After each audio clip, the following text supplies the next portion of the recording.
नमस्कार, आप देख रहे हैं यूपी मीडिया आज से। उत्तर प्रदेश में सस्ता पेट्रोल डीजल, सस्ती गैस, वहीं कहीं बड़े बदलाव होने जा रहे हैं। किसानों के लिए योगी सरकार ने कर दी है बड़ी घोषणा, वहीं महिलाओं के खातों में आएंगे इतने रुपए। आज से नया महीना शुरू हो गया है। पूरे यूपी में आज से 5 बड़े बदलाव भी लागू होने वाले हैं। अगर आप इस वीडियो को उत्तर प्रदेश से देख रहे हैं तो इस वीडियो को लाइक और चैनल को सब्सक्राइब जरूर कर दे। आज की पहली खबर, 19 किलोग्राम वाला सिलेंडर सस्ता हुआ। तेल कंपनियों ने 19 किलोग्राम वाले कॉमर्शियल एलपीजी सिलेंडर की कीमत दिल्ली में 24 रुपए कम कर दी है। इसके बाद यहां कॉमर्शियल एलपीजी सिलेंडर की कीमत अब 1723 रुपए 50 पैसे हो गई है। हालांकि 14.2 किलोग्राम वाले घरेलू गैस सिलेंडर की कीमतों में कोई बदलाव नहीं हुआ है।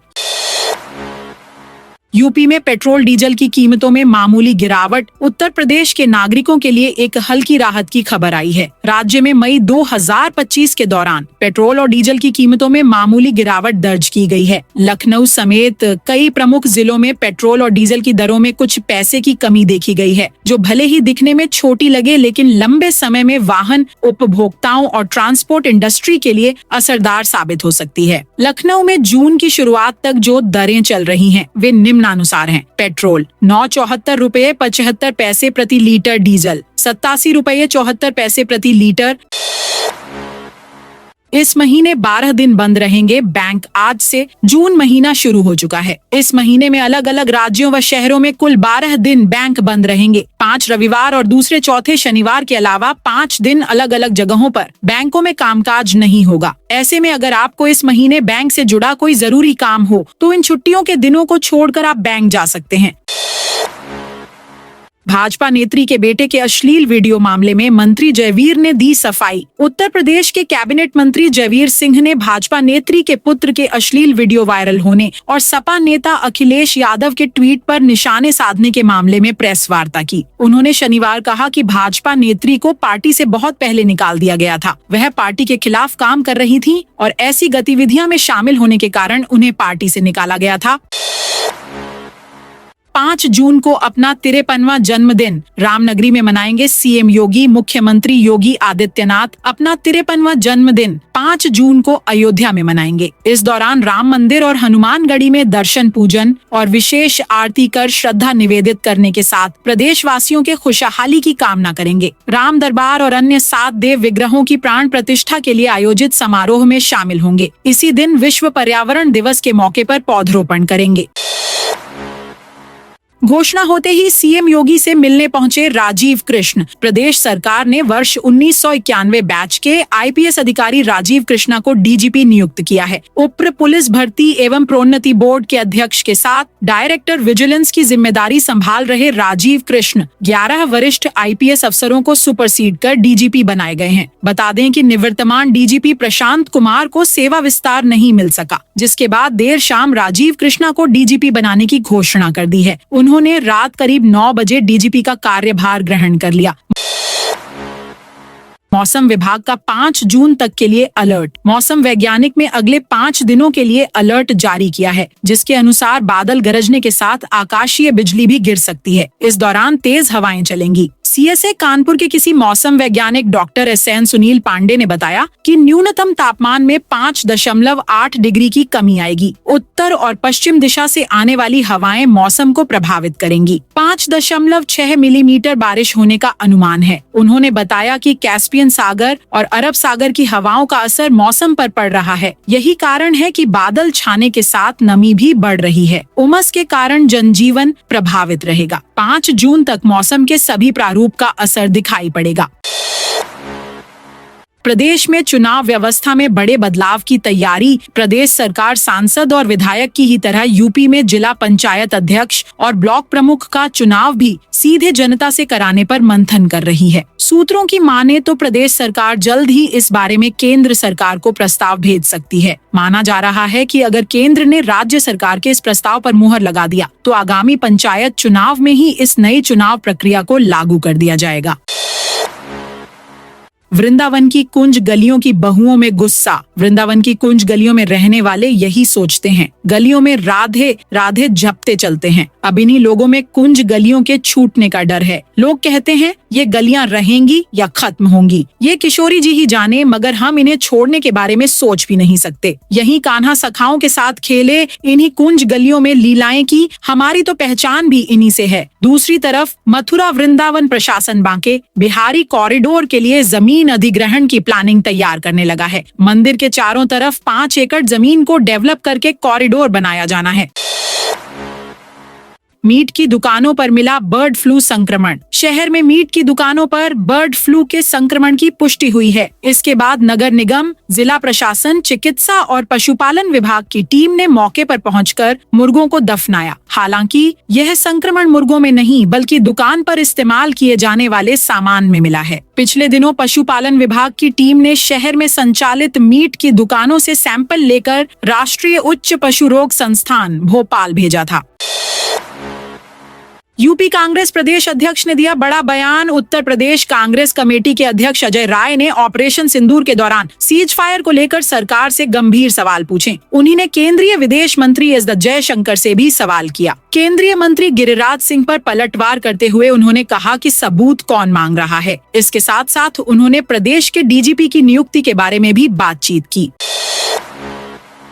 यूपी में शिक्षकों का ट्रांसफर, अधिकारियों की वजह से अटके एडेड कॉलेज में ऑनलाइन तबादले। प्रदेश में बेसिक माध्यमिक शिक्षा विभाग की ओर से लगभग हर छोटे बड़े काम ऑनलाइन किए जा रहे हैं। वर्तमान तबादला सत्र में राजकीय माध्यमिक विद्यालयों में ऑनलाइन तबादलों के लिए आदेश जारी कर प्रक्रिया शुरू कर दी गई है, जबकि अशासकीय सहायता प्राप्त कॉलेजों के शिक्षकों के तबादलों के लिए अभी भी ऑनलाइन प्रक्रिया नहीं अपनाई जा रही है।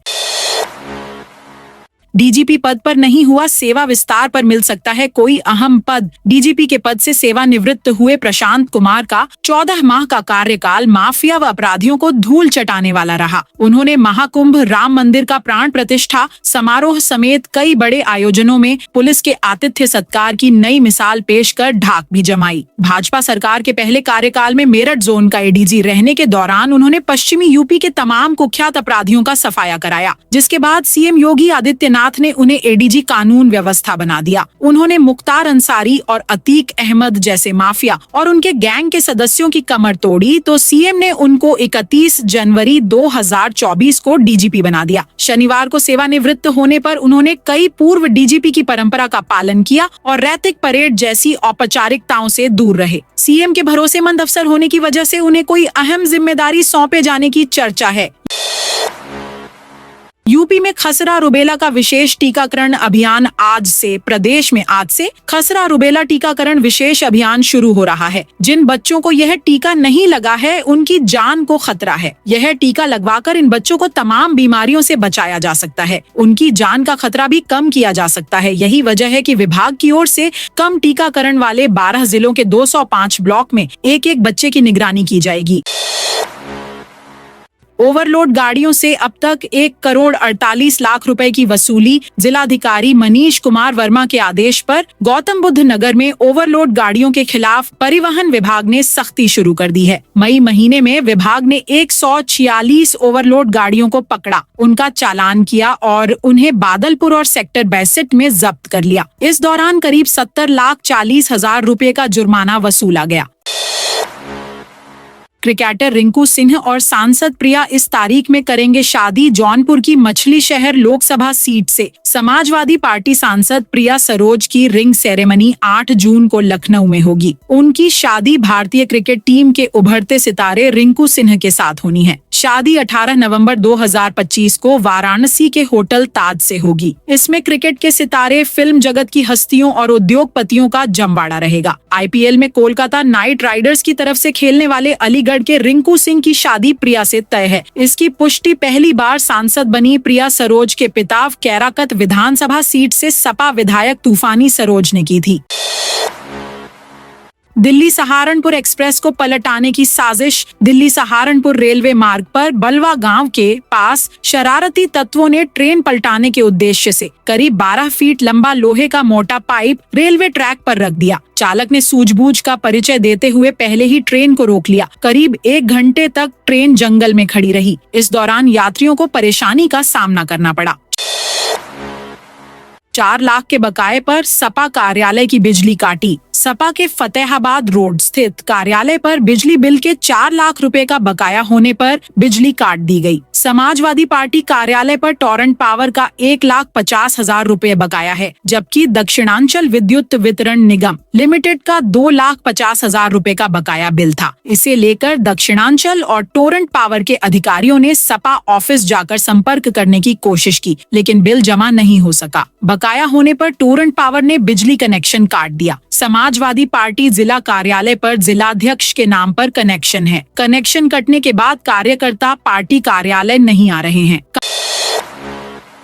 कानपुर के राजकीय मेडिकल कॉलेज में 21 करोड़ से ज्यादा की हेराफेरी। कानपुर के गणेश शंकर विद्यार्थी राजकीय मेडिकल कॉलेज और उससे जुड़े अस्पतालों में उपकरणों की खरीद से लेकर आधारभूत सुविधाएं विकसित करने में करोड़ों की हेराफेरी हुई है। मार्च 2021 से मार्च 2024 के बीच 27,87,909 रुपए का अतिरिक्त भुगतान कार्यदायी संस्थाओं को किया गया है। यह खुलासा ऑडिट रिपोर्ट में हुआ है। रिपोर्ट के आधार पर उच्चाधिकारियों से शिकायत की गई है, लेकिन अब तक कोई कार्रवाई नहीं हुई है।